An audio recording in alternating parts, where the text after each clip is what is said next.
जय Jagannath अभिप्तास unique world को स्वागत। आपण माने देखुछंती ओसेपार लेटर नंबर 7063 एवं तारीख अछि 26/6/2026।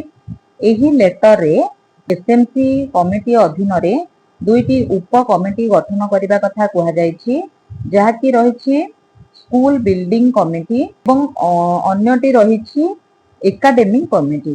तेणु एही चिठी आधार रे प्रति विद्यालय रे दुईटी उप कमिटी गठन हेबो। सेही कमिटी रो कार्य कोन रहिबो एवं सेही कमिटी अधीन रे केउ माने सदस्य रहिबे ताहा विषय रे आमे टिके देखि नेबा। देखंतु सांग माने एठी 1.5 रे देछि रोल ऑफ सब कमिटी, जहाकी रहिछि स्कूल बिल्डिंग कमिटी एवं स्कूल एकेडमिक कमिटी। देखो स्कूल बिल्डिंग कमिटी रे देछि this committee shall oversee planning को तदारख करिबा, बजेटिंग करिबा, मॉनिटरिंग करिबा, maintaining school infrastructure, ensuring safety, accessibility, gender responsiveness, timely completion of all work. ये रहइबो स्कूल बिल्डिंग कमिटी रो कार्य। तापरे स्कूल एकेडमिक कमिटी रो कार्य कोन अछि देखंतु।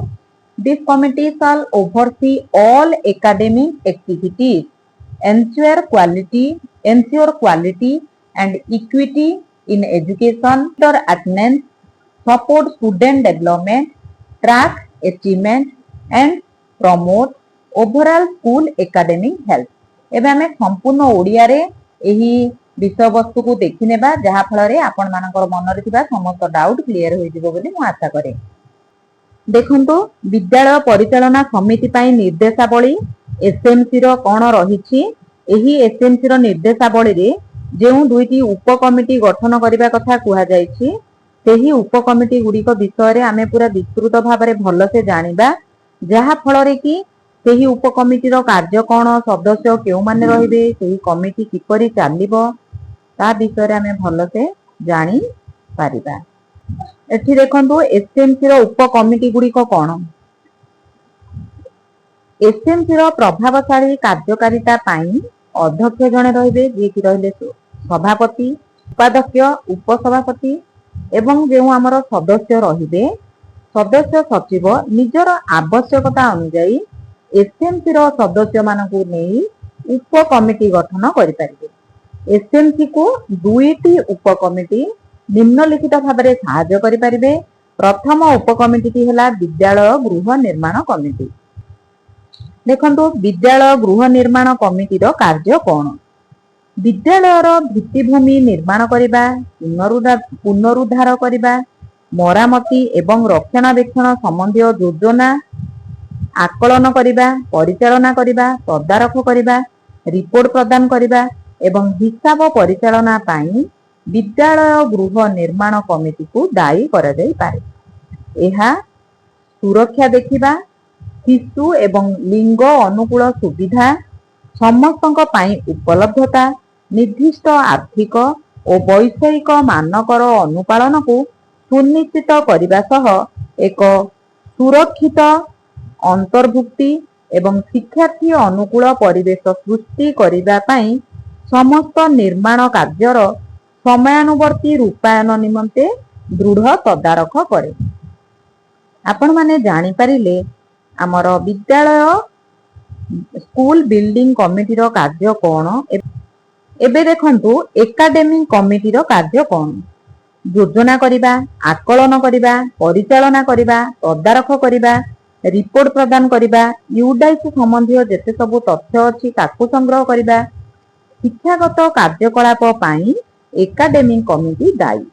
अर्थनैतिक, सामाजिक, लिंगगत एवं भिन्नक्षम संबंधी प्रतिबंधक गुड़ी को दूर करी शिक्षार गुणवत्ता एवं समानतारे निरंतर उन्नति सुनिश्चित करिबा, शिक्षक छात्र छात्री उपस्थान तदारख करिबा, मार्गदर्शन एवं परामर्श को समर्थन करिबा, छात्र छात्री प्रगति उपरे नजर रखिबा, उन्नत शिक्षण कार्यकलाप को प्रोत्साहित करिबा एवं छात्र छात्री और शिक्षकों सामग्रिक शिक्षागत सामाजिक एवं व्यक्तित्व विकास को वृद्धि करिबा एहार दायित्व अटे।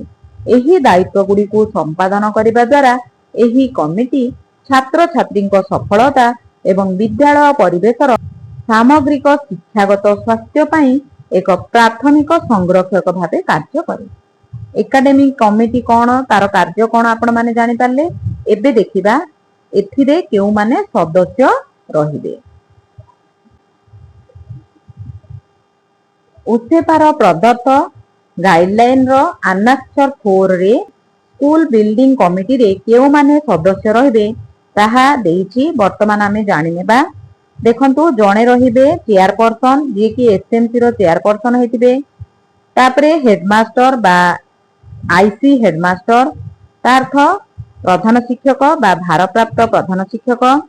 ତାପରେ ସିନିୟର ମୋଷ୍ଟ ଟିଚର ଜଣେ ରହିବେ। ତାପରେ ରହିବେ ଟେକ୍ନିକାଲ କନସଲଟାଣ୍ଟ, ଯାହାକୁ କି ଯାନ୍ତ୍ରିକ ପରାମର୍ଶଦାତା କୁହାଯାଏ। ତାପରେ ସିଆରସିସି ଅଫ କନସର୍ଣ୍ଣ କ୍ଲଷ୍ଟର। ଏଠୁ ଆପଣ ମାନେ ଜାଣିପାରିଲେ 5 ଜଣ ସଦସ୍ୟକୁ ନେଇକି ଆମର ସ୍କୁଲ ବିଲ୍ଡିଂ କମିଟି ଗଠନ ହେବ। ଏବେ ଦେଖିବା ଆନାକ୍ସର 5 ରେ ଆମର ଦେଇଛି ସ୍କୁଲ ଏକାଡେମିକ କମିଟିର କେଉଁମାନେ ସଦସ୍ୟ ରହିବେ। ପ୍ରଥମ ସଦସ୍ୟ ଜଣକ ରହିବେ ସ୍କୁଲ ମ୍ୟାନେଜମେଣ୍ଟ କମିଟିର ଚେୟାରପର୍ସନ। 2 ନମ୍ବରରେ ପ୍ରଧାନ ଶିକ୍ଷକ ବା ଭାରପ୍ରାପ୍ତ ପ୍ରଧାନ ଶିକ୍ଷକ। 3 ନମ୍ବରରେ ଜଣେ ସିନିୟର ମୋଷ୍ଟ ଟିଚର ରହିବେ, ଯିଏକି ଯାହାକୁ କି ଆମେ ଏକାଡେମିକ କୋଅର୍ଡିନେଟର ଭାବେ ଜାଣିବା ବା ଡିକ୍ଲେୟାର କରିବା। 4 ନମ୍ବରରେ ଅଛନ୍ତି ଜଣେ ଏଲିମେଣ୍ଟାରୀ ବା secondary retired teacher, DIET faculty of the village where school exist. ଦେଖନ୍ତୁ ଦେଇଛି ଇଫ୍ ଏଭେଲେବୁଲ, ଯଦି ଆପଣଙ୍କ ଗ୍ରାମରେ କିଏ ସେହିପରି ଥାନ୍ତି ତ ତାଙ୍କୁ ଆପଣ ମାନେ ଜଣେ ସଦସ୍ୟ ରୂପେ ରଖିବେ। 5 ନମ୍ବରରେ ଅଛି ଦେଖନ୍ତୁ ନୋମିନେଟେଡ ରିପ୍ରେଜେଣ୍ଟେଟିଭ ଅଫ ଏଚଏମ୍ ବା ପ୍ରିନ୍ସିପାଲ ଅଫ ହାଇସ୍କୁଲ ବା higher secondary school, OAV, JNV, KV of nearby school if available. ଇଏ ବି ଦେଇଛି ଇଫ୍ ଏଭେଲେବୁଲ, ଯଦି ଏଭେଲେବୁଲ ଥାନ୍ତି ତ ଏଇ ଜଣେ ସଦସ୍ୟ ରହିବେ। ତାପରେ ସିଆରସିସି ଅଫ କନସର୍ଣ୍ଣ କ୍ଲଷ୍ଟର। ଏଥିରୁ ଆପଣ ମାନେ ଜାଣିପାରିଲେ ଆମର ସ୍କୁଲ ବିଲ୍ଡିଂ କମିଟିରେ 5 ଜଣ ସଦସ୍ୟ ରହିବେ ଏବଂ ଏକାଡେମିକ କମିଟିରେ 6 ଜଣ ସଦସ୍ୟ ରହିବେ। ଆଶା କରୁଛି ଭିଡିଓଟି ଆପଣମାନଙ୍କ ପାଇଁ ହେଲ୍ପଫୁଲ ହେଇଥିବ। ଯଦି ଭିଡିଓଟି ଭଲ ଲାଗିଛି ଲାଇକ୍ କରିବେ, ସେୟାର କରିବେ, ମତାମତ ଦେବେ। ଯେଉଁ ବନ୍ଧୁମାନେ ଚ୍ୟାନେଲରେ ନୂଆ ଅଛନ୍ତି ନିଶ୍ଚୟ ଭାବେ ସବସ୍କ୍ରାଇବ କରିବାକୁ ଅନୁରୋଧ ରହୁଛି। ଧନ୍ୟବାଦ। ଜୟ ଜଗନ୍ନାଥ।